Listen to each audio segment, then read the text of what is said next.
And I started with the military in 1943, and I got into the ASTP program, Army Specialized Training Program. And it was supposed to be 2.5 years of college, and then you'd go to the Army Officers Training Reserve. Then you would be commissioned second lieutenant, and you'd get your assignment.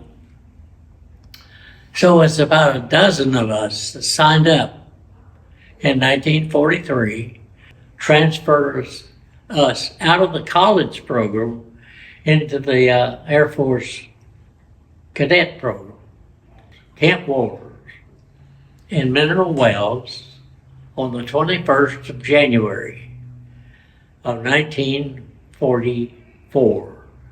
And that's when we were assigned and got into the Air Cadet program.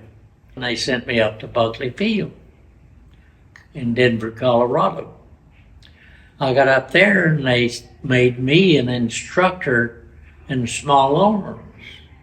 Put us on board the USS General Meg, which was a troop transport. It was owned by the Army, it was operated by the Navy, and it had a Marine Guard contingent. They put 500 sailors and 700 Air Force troops aboard that ship. And they shipped us over to Foggia, Italy. And that's where the 15th Air Force was stationed, had airfields all around. And that's how I got into the 14th Fighter Group. And that's where this came from. This is their emblem, 14th Fighter Group. And that's the kind of cap that I wore when I was in the armament group. So I was signed to the armament group, and that's where I stayed all during the war. I had some fairly good qualifications in small arms, so I had that familiarity. And then they trained me on the Browning machine gun, on the aircraft model, which is a 50 caliber machine gun. And they also had, it was actually a Swedish designed 20 millimeter cannon, which your P-38 had one cannon and 4 machine guns right in front of it. And that was unique in all of the other airplanes because it could shoot straight ahead. So you aimed everything straight ahead. All the other airplanes, they had to change their guns to where they would converge at some point out in front. So the pilots couldn't get concentrated firepower until they got to a certain point. Well, P-38, you didn't have to worry about it. So that's why it became such a great ground attack airplane. And they were known for their railroad casualties. They could take a steam electric railroads when it was running down there. They could shoot it almost a mile away and make it explode. All I was doing in Italy, we were called the maintenance crew. You had a maintenance crew for the airplane, and you had the armament group, which would service the airplane for all its munitions. So I was cleaning machine guns, loading all the ammunition, and when they went out on a mission with bombs, we would have to load the bombs. You had the flying group in one area, and you had the maintenance people, all the other company personnel, maintenance and everybody, they were in a different area. So we didn't have a chance to fraternize very often. We didn't have any fight against the Italians. They were a beaten nation, and we had bombed all of their cities, and we had bombed every bridge and all the rivers from Naples all the way up to Florence. And that was a real problem for them to move around. But it became a problem for us to move around after the infantry went up north. Did they lose very many pilots in your squadron? Oh yeah, we had quite a few. I had one P-38 that was shot down, and I think it was around October. They had a mission to go bomb the Ploesti oil fields, and on that mission, Captain Edwards never came back, and I lost my airplane.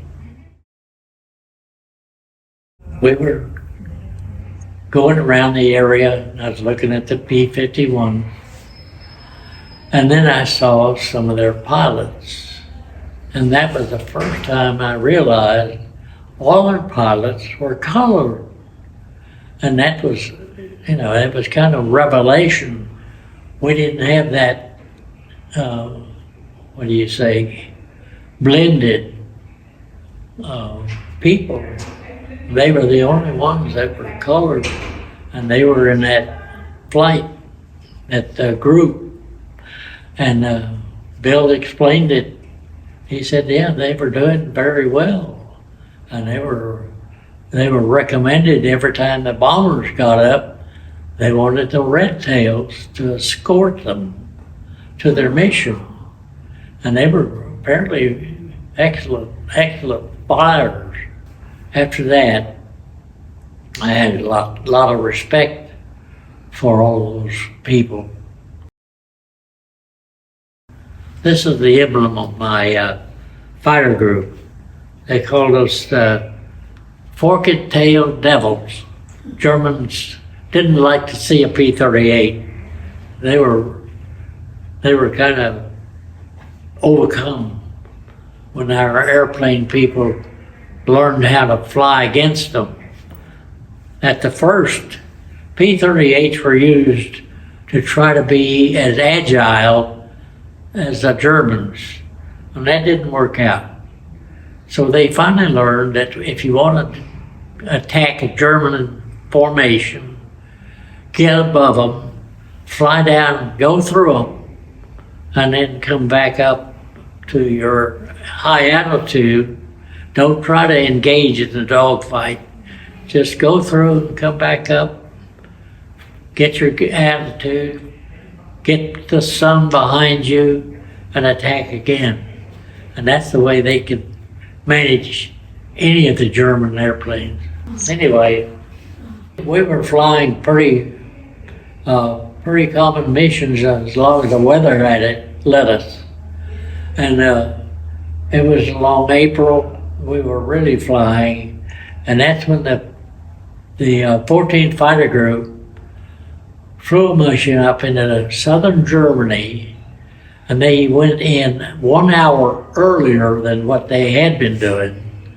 The colonel decided he wanted to go in before they usually flew in. And he said they caught all of the German railroad out in the open.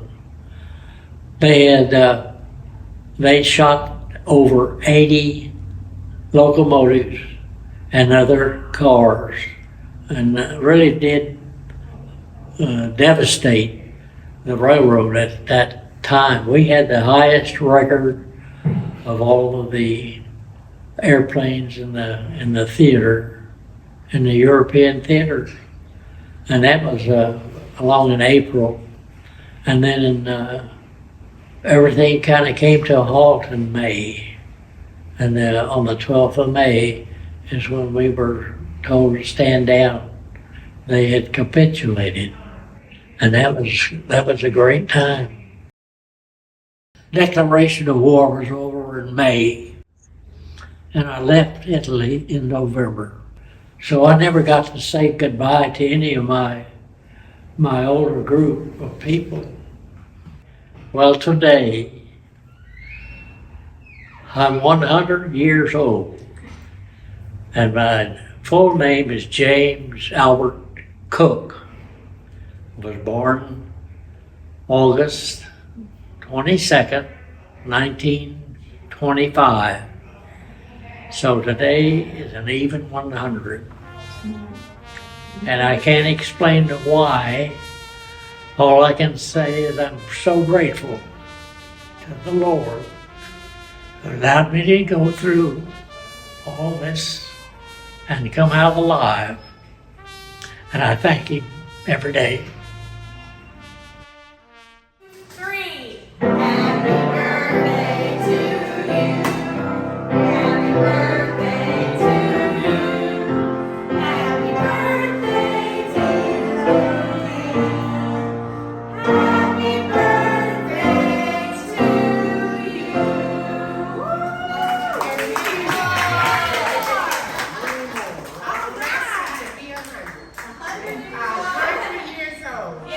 Spin.